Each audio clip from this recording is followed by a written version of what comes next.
That number could be growing. Enter my next guest, Florida Republican Corey Mills, who is introducing a debt limit extension measure in a bid to get a better deal, because this is not a better deal to him. He is kind enough to join us. Congress, good to have you. Tell us a little bit about what you're proposing. Well, thank you so much for having me, Neil. Look, the bottom line is that the Republican House had passed the Limit, Save, Grow Act. And that is a far stretch from what we're seeing right now with the idea of this, physically irresponsible act that we're getting ready to pass right now. So what I'm trying to do is my actual bill is called Back to the Negotiating Table Act. It allows us an additional week of extensions that would allow Secretary Yellen to cover the current obligations with no additional spending to get us back to a better deal. I mean, look, here's the facts on it, Neil.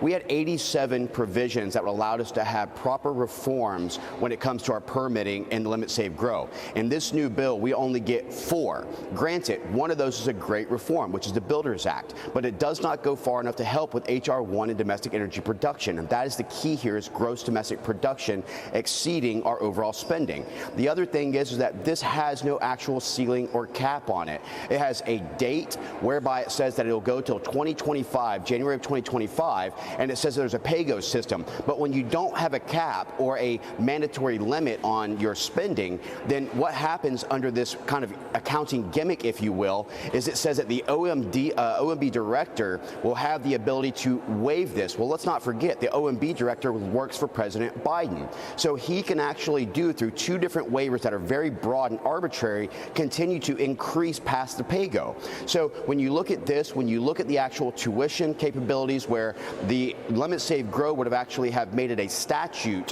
whereby the executive orders can't continue to try and bypass legislation, not because of just Joe Biden, but future presidents alike. We didn't get to $32 trillion, Neil, by just Democrat presidents. It was Democrats and Republicans and Washington, D.C.'s continuous overspending that has gotten to this levels. And I believe that this bill that we have before us doesn't go far enough, doesn't cut spending, but increases spending. The baseline is already at a 40% inflated rate, not even at the 22 levels, but current levels. And so I think that what we're doing right now is we're tacking $4 to $6 trillion onto the American taxpayers without any real cuts in place. Are you talking about the additional $4 to $6 trillion that could be added to the debt and increase the ceiling over the next 2 years?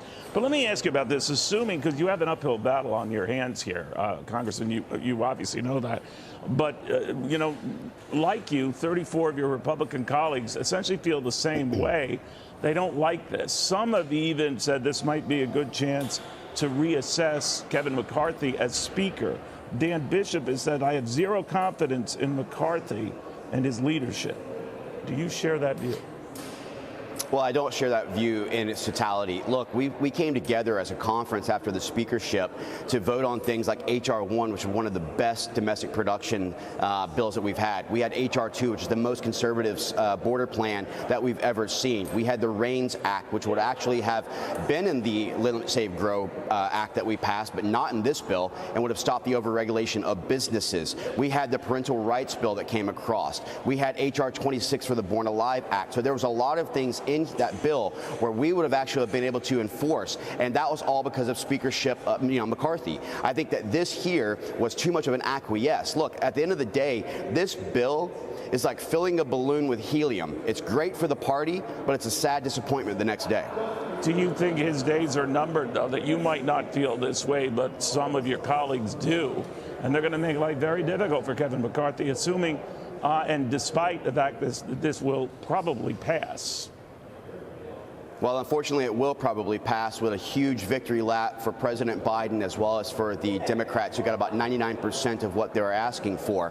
When you look at this, whether it was the welfare reform, which that reform has a sunset of 2030, whether it was the idea of pay-go, whether it was the acquiescing of key permit reform, whether it was the inability to put proper regulations on our spending here in D.C., this bill falls flat in every single aspect of that. This is not good for the American people, and I'll continue to stand in opposition and fight for the people in my district in this country. Well, if they got 99% of what they were asking for, they have a funny way of showing it. The Progressive Caucus, as you know, Congressman, hates the thing, plans to vote no for it. So both sides seem really ticked off by this whole thing. I don't know whether that says something good or bad about this, but no one seems very happy. Well, I can tell you right now that there's a large group who is happy. The most happy of all is President Biden, who gets to push this well past his re-election time frame and doesn't have any type of way to be able to try and get this hung over his head. He's allowed to continue his inflationary spending. He's allowed to continue to keep the out of the $80 billion that was going to go to the IRS, the Republicans only retrieve $1.35 billion of that. Yes, it pauses the actual hiring of the IRS agents that'll go after our middle class for the fiscal year 23, but that ends in October, meaning that come 2024, they can ramp up and continue to try and go after and target and weaponize, as we've seen this federal government do. So I don't feel that this bill actually puts in the statutes, the limitations, the regulations, and the controls in place in a way that actually has teeth for us to enforce here in the House. So this is a victory lap not for the Republican Party of the American people, but for D.C. and Washington's overspending. All right, we'll keep